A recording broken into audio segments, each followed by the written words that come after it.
अस्सलाम वालेकुम dear students. आज हम लोगों ने जो बात डिस्कस करनी है वो है जी सिंपल हार्मोनिक मोशन की एक टाइप है जिसमें क्या है कि हम लोगों ने उस चीज को डिस्कस करना है। हमारे पास जो टाइप है वो ये है जी कि mass attach to a spring, यानी कि अगर किसी बॉडी को या किसी भी मैस को अगर हम किसी स्प्रिंग के साथ अटैच करवा दें तो हमारे पास ये जो मोशन यानी जो उसकी मूवमेंट होती है बेसिकली वो क्या होती है, वो सिंपल हार्मोनिक मोशन होती है। अच्छा, इससे प्रीवियस हम लोगों ने डिफाइन पढ़ी थी कि सिंपल हार्मोनिक मोशन क्या होती है, यानी कि ये वाइब्रेटरी मोशन की एक स्पेशल काइंड होती है जिसके अंदर हम लोगों के पास कंडीशन होती है कि जो भी बॉडी सिंपल हार्मोनिक मोशन करेगी उसमें फर्स्ट ऑफ ऑल तो पहले उसके पास एनर्शिया होगा और दूसरी चीज उसके पास रीस्टोरिंग फोर्स होगी। अच्छा, आइए हम इसको डिस्कस करते हैं और ये एज ए लॉन्ग क्वेश्चन जो है वो पास पेपर में आप लोग देखेंगे, ये रेगुलरली आता है। इसके लिए हम सबसे पहले क्या लेंगे कि हमारे पास एक स्प्रिंग होगा। उस स्प्रिंग को हमने किसी पॉइंट के साथ एक साइड उसकी फिक्स कर लेनी है और दूसरी साइड हम लोगों ने उसके साथ कोई ना कोई मैस अटैच करवा देना है। हमारे पास ये एक फिक्स कोई स्टैंड है, उसके साथ हम लोगों ने क्या किया, यहाँ पर हम लोगों ने एक स्टैंड जहाँ पर जो साइड फिक्स होगी वहां पर हम लोगों ने क्या करवा दिया, स्प्रिंग अटैच करवा दिया है। ठीक हो गया, एक साइड तो उसकी फिक्स कर दी हम लोगों ने और जो दूसरी साइड होगी स्प्रिंग की उसके साथ हम लोगों ने क्या अटैच करवा दिया है, मैस अटैच करवा दिया है। इसी को ही हम राइट कर लेते हैं कि यानी एज ए लॉन्ग क्वेश्चन इसके साथ जो जो छुरी होगी उसको भी हम राइट कर लेते हैं। अच्छा, सबसे पहले जो हम इसमें लिखेंगे कि हमारे पास कंसीडर, हम लोगों ने क्या किया कि कंसीडर हमारे पास एक क्या है, ये मैस है और जो किसके साथ अटैच है, वो स्प्रिंग के साथ अटैच है। यानी कि consider a mass, consider a mass m that is attached to the end of spring, to the end of spring। ठीक हो गया कि हमारे पास ये एक मैस है जो हमने किसके साथ अटैच किया है, स्प्रिंग के साथ अटैच किया है और ये एक स्प्रिंग के एक सिरे के साथ अटैच है, दूसरा सिरा हमने फिक्स किया हुआ है। अच्छा, और ये पड़ा कहाँ पर हुआ हुआ है, ये पड़ा हॉरिजेंटली स्मूथ सरफेस के ऊपर पड़ा हुआ है। यानी कि जैसे आप लोगों के पास नीचे जमीन है, जमीन के ऊपर आप एक स्टैंड रखें और उसके सामने आप एक स्प्रिंग ऊपर प्लेस करवा दें, यानी कि इज लाइन, यानी कि पड़ा हुआ है is line on a horizontal, on a horizontal smooth surface. यानी कि ये किसके ऊपर पड़ा हुआ है, हॉरिजॉन्टल स्मूथ सरफेस के ऊपर पड़ा हुआ है। यहाँ तक तो क्लियर है। अच्छा बच्चों, जब ये इधर इसको ये पड़ा हुआ है बिल्कुल ये रेस्ट पोजीशन में है, इसको हम कोई मूव नहीं करवाया, सिंपल एक साइड पे स्प्रिंग के साथ हमने मैस अटैच किया और दूसरा कोना हमने फिक्स कर दिया। अब इस पोजीशन के अंदर इसके ऊपर जो फोर्स होगी वो फोर्स क्या कोई लग रही होगी, फोर्स इसके ऊपर कोई नेट फोर्स लग रही होगी, नहीं, इसके ऊपर कोई फोर्स नहीं लग रही, तो इट्स मीन इसकी जो फोर्स होगी वो क्या होगी, जीरो होगी। क्लियर है। अच्छा, अब यहाँ पर ये पड़ा हुआ है, अब जिस पोजीशन में ये पड़ा हुआ है, अब इस पोजीशन को हम क्या नाम देंगे, यानी ये इसकी मीन पोजीशन होगी। कौन सी पोजीशन होगी, मीन पोजीशन होगी। मीन पोजीशन का क्या मतलब है, आप लोग कभी पार्क्स में जाएं तो वहां पर आप स्विंग यानी झूला लेते हैं, तो जब आप जाएंगे वो स्विंग बिल्कुल एक रेस्ट पोजीशन में खड़ी होती है, यानी वो जो झूला है बिल्कुल रेस्ट में होता है, तो इट्स मीन वो जिस पोजीशन में होता है उस पोजीशन को हम क्या नाम देते हैं, मीन पोजीशन। और दूसरे अल्फाज में बोलते हैं कि ये हमारे पास क्या है, वस्ती पोजीशन है, यानी कि वस्ती हालत है उसकी। ठीक हो गया। अब यहाँ पर हमारे पास इस पोजीशन के अंदर जो फोर्स है वो क्या है, बिल्कुल जीरो है। तो आइए इससे नेक्स्ट हम लिख लेते हैं कि at this position force is equal to zero. At this position, at this position force is equal to zero. ठीक हो गया। और इस पोजीशन में फोर्स जीरो लग रही है, तो इस पोजीशन को हम नाम क्या देंगे? It is called the mean position, यानी कि इसको हम क्या नाम देंगे? It is called mean position का नाम देंगे। ये हमारे पास क्या कहलाएगी? मीन पोजीशन कहलाएगी। क्लियर है बच्चों? अच्छा, अब नेक्स्ट इससे फर्दर आगे अब इसको आगे देखते हैं। अब मैं क्या करूं, मैं इस स्प्रिंग के ऊपर फोर्स लगाता हूं। मैं स्प्रिंग के ऊपर क्या करूंगा? मैं फोर्स लगाऊंगा और फोर्स लगाकर इस मीन पोजीशन से इससे क्या ले जाऊंगा? राइट साइड पर ले जाऊंगा। आइए इसको भी मैं डायग्राम को ड्रॉ करता हूं कि मैंने क्या किया। अब बच्चों, मैंने ये इसकी मीन पोजीशन थी, अब इसके ऊपर मैंने क्या लगाई? मैंने फोर्स लगाई। मैंने क्या लगाई? फोर्स लगाई। और फोर्स लगाने के बाद मैंने इसको क्या किया? इसकी मीन पोजीशन से इसको परे ले गया, यानी कि यहाँ पर ये वाली मीन पोजीशन थी, अब मैंने यहाँ से यहाँ तक इसको क्या करवा दिया है?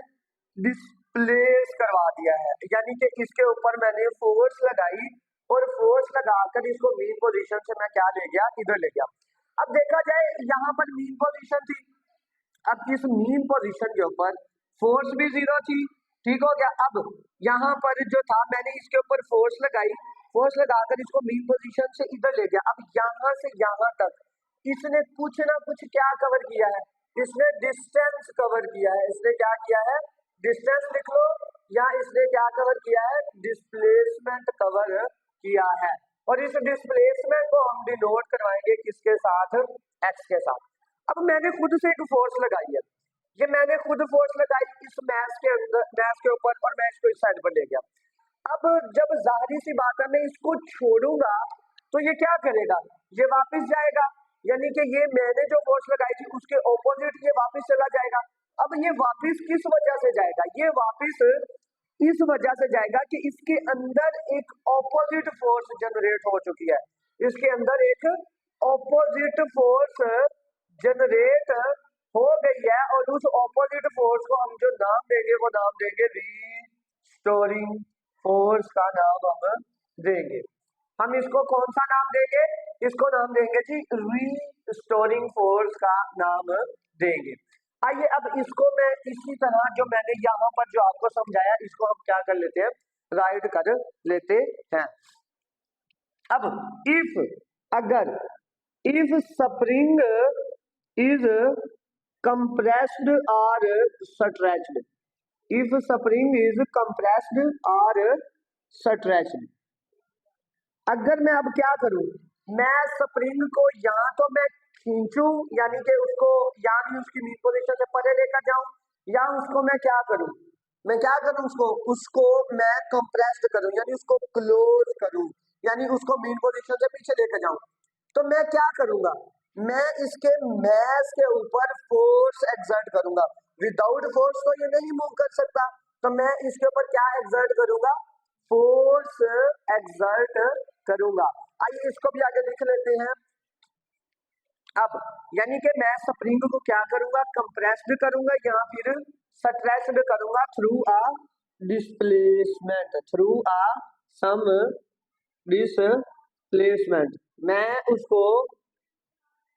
जब मैं उसको कंप्रेस्ड यानी उसको क्लोज करूंगा या स्ट्रेच्ड करूंगा यानी उसको खींचूंगा, तो ये क्या कुछ ना कुछ क्या करेगा? डिस्प्लेसमेंट कवर करेगा, यानी कुछ ना कुछ डिस्प्लेसमेंट कवर करेगा।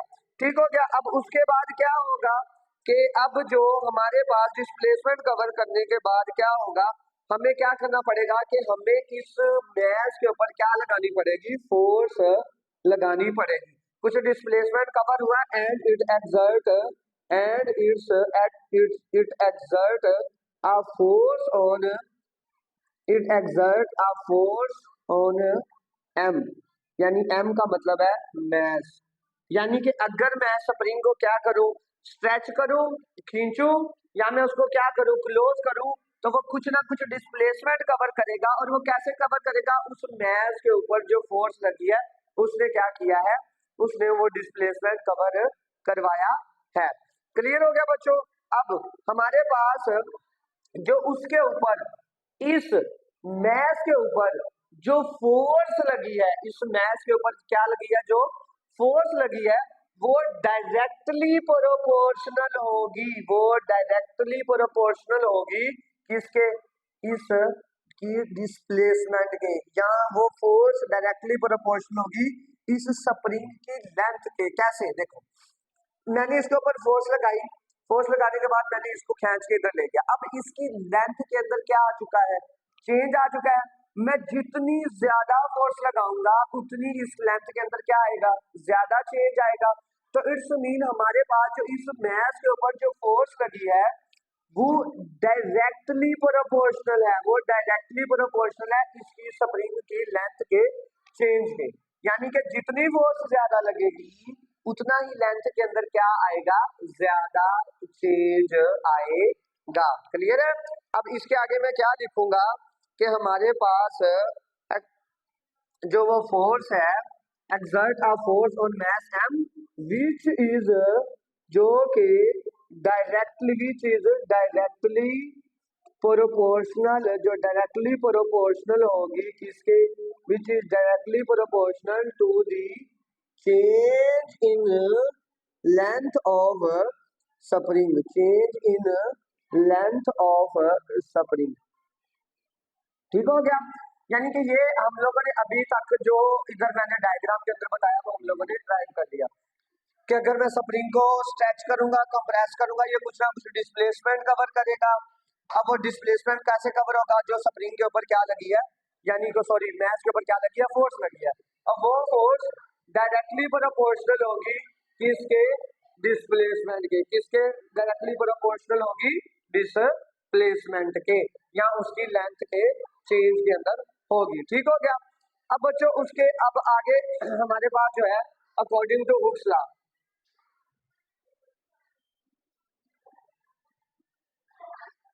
अकॉर्डिंग टू हुक्स लॉ, यानी कि हुक्स लॉ ने भी हमें क्या कहा था, उसने कहा था कि हमारे पास जो फोर्स होती है, यानी जो फोर्स हम लगाते हैं वो डायरेक्टली प्रोपोर्शनल होती है किसके, नेगेटिव ऑफ डिस्प्लेसमेंट के। नेगेटिव ऑफ डिस्प्लेसमेंट का मतलब क्या है कि यानी कि जब हम कभी भी इस मैस के ऊपर फोर्स लगाएंगे तो हम इसको मीन पोजीशन से या तो पीछे लेकर जाएंगे या इस मीन पोजीशन से क्या लेकर जाएंगे, आगे लेकर जाएंगे। जब भी मैं इसको छोड़ूंगा, जो मैंने फोर्स लगाई है वो उस जो स्प्रिंग ये होगा या जो मैस होगा, जो मैंने फोर्स लगाई है उसके ऑपोजिट मूव करेगा। ठीक हो गया। तो यही बात उसने बताई थी कि जो फोर्स होगी वो डायरेक्टली प्रोपोर्शन होगी किसके, नेगेटिव ऑफ डिस्प्लेसमेंट के। यानी कि जितनी मैं फोर्स लगाऊंगा उसके ऑपोजिट वो क्या होगा, वो मैस मूव करेगा, और वो हमेशा किसकी तरफ मूव करेगा, मीन पोजीशन की तरफ मूव करेगा। अब इस डायरेक्टली के साइन को मैंने कन्वर्ट करना है कि इसके अंदर इक्वल के अंदर, तो मैं कुछ ना कुछ कांस्टेंट ऑफ प्रोपोर्शनैलिटी लगाऊंगा। अच्छा, अभी मैंने कहा कि हमारे पास जो फोर्स है वो डायरेक्टली प्रोपोर्शनल है किसके, नेगेटिव ऑफ डिस्प्लेसमेंट के। अब ये डायरेक्टली के साइन को मुझे कन्वर्ट करना है इक्वल के साइन में, तो जब मैं इसको इक्वल के साइन में कन्वर्ट करूंगा तो मैं एक कांस्टेंट ऑफ प्रोपोर्शनैलिटी लगाऊंगा। यानी कि हमारे पास एक कांस्टेंट ऑफ प्रोपोर्शनैलिटी आएगी, वो हमारे पास क्या कहलाएगी, वो कहलाएगी स्प्रिंग कांस्टेंट। यानी कि K is constant of proportionality, constant of proportionality that is called spring constant, जिसको हम क्या नाम देंगे, स्प्रिंग कांस्टेंट का नाम देंगे। ठीक हो गया बच्चों। अब बच्चों उसके बाद क्या होगा, अब इधर देखा जाए। अब यहाँ पर जब मैंने इस स्प्रिंग को पकड़ा हुआ है, मैंने इसके ऊपर फोर्स लगाई है, यहाँ पर हमारे पास यहाँ पर जो वेलोसिटी होगी, यहाँ पर जो वेलोसिटी होगी वो क्या होगी, एट ये इसकी जो मेन पोजीशन थी इसको नाम दे देते हैं O का, इसको नाम दे देते हैं A का। ठीक हो गया।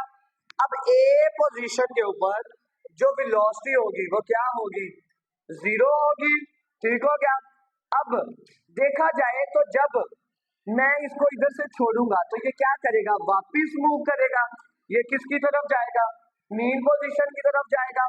जैसे जैसे ये वापस मूव करेगा इसकी वेलोसिटी के अंदर क्या आता जाएगा, चेंज आता जाएगा।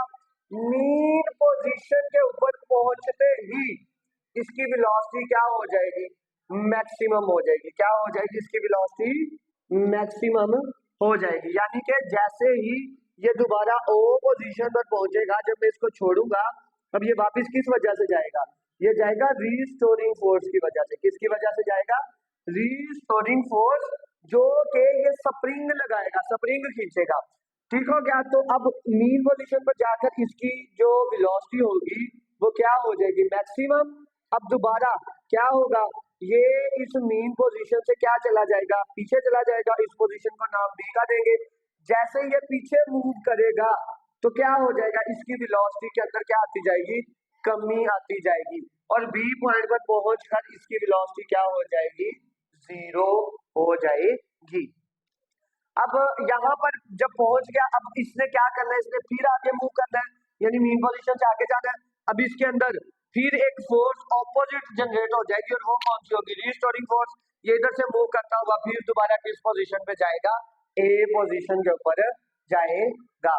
अच्छा, अभी ये तो बात यहाँ तक थी। अब मैंने इस डेरिवेशन को, हम लोगों ने, हमें न्यूटन का एक लॉ दिया था, सेकंड जो लॉ था वो हमारे पास किसके इक्वल होता है, according to Newton second law,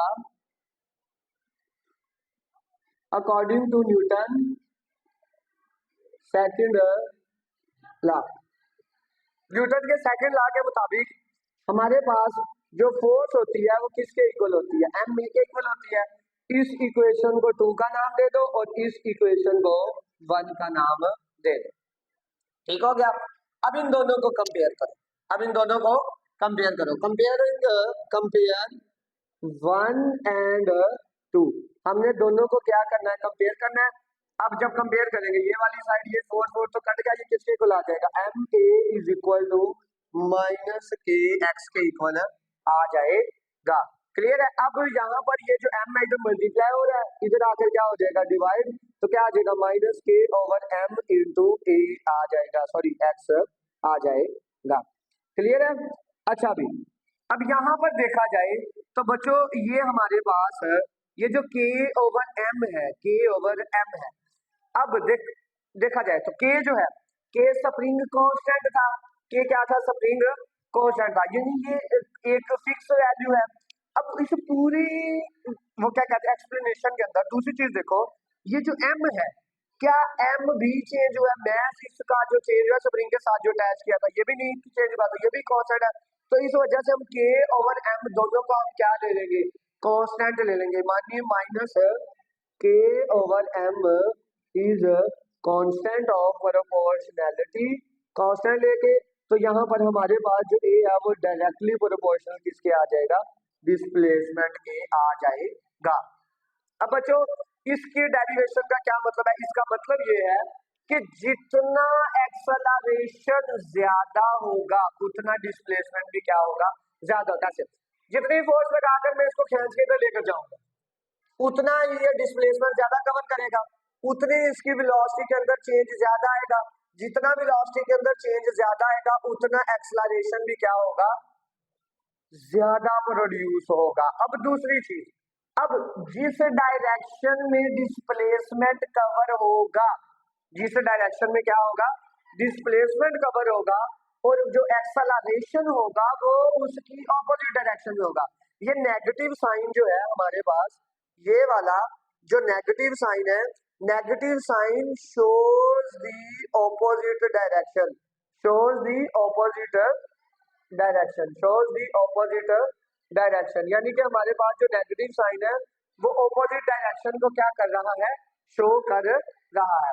अच्छा बच्चों इसके अंदर ना एक चीज रहेगी, एक इसकी ये डेफिनेशन किसकी, हमारे पास स्प्रिंग कांस्टेंट की, हमारे पास सॉरी स्प्रिंग कांस्टेंट की डेफिनेशन रह गई है। ठीक हो गया। अब इसकी डेफिनेशन क्या है, इसकी डेफिनेशन देख लेते हैं। डेफिनेशन बच्चों ये है, हमारे पास स्प्रिंग कांस्टेंट जो है, स्प्रिंग कांस्टेंट हमारे पास क्या कहता है, ये रेशो होती है, क्या होती है, रेशो होती है किसके दरमियान, ये रेशो होती है फोर्स और स्प्रिंग की लेंथ के दरमियान। ये क्या होती है, रेशो होती है, it is the ratio it is the ratio of, it is the ratio, ये हमारे पास रेशो होती है किसकी, force and change in length, force, it is the ratio of force and change in length of spring, change and in length of spring, यानी हमारे पास ये ratio होती है किसकी, फोर्स की, और चेंज इन लेंथ यानी जो स्प्रिंग के अंदर कितनी लेंथ के अंदर चेंज आया उनकी रेशो लेंगे, तो ये हमारे पास किसके इक्वल होती है, इज कॉल्ड स्प्रिंग कांस्टेंट के इक्वल होती है, यानी हमारे पास किसके इक्वल होती है, स्प्रिंग कांस्टेंट के इक्वल होती है, यानी हमारे पास क्या कहलाता है, स्प्रिंग कांस्टेंट कहलाता है। ठीक हो गया। अब और एक इंपॉर्टेंट चीज हमारे पास, और दूसरी चीज कि ये जो के है ना, ये के बेसिकली हमें बताता है कि स्प्रिंग आया के कितना सॉफ्ट है और कितना हार्ड है, जितना स्प्रिंग सॉफ्ट होगा उतनी फोर्स कम लगेगी, और जितना स्प्रिंग हार्ड होगा उतनी फोर्स हमें क्या लगानी पड़ेगी, ज्यादा लगानी पड़ेगी। अब इसके ऊपर इसका नेक्स्ट जो पॉइंट है, the stiffness of spring, the stiffness of spring, the stiffness of, मैं इधर लिख देता हूं, द स्टिफनेस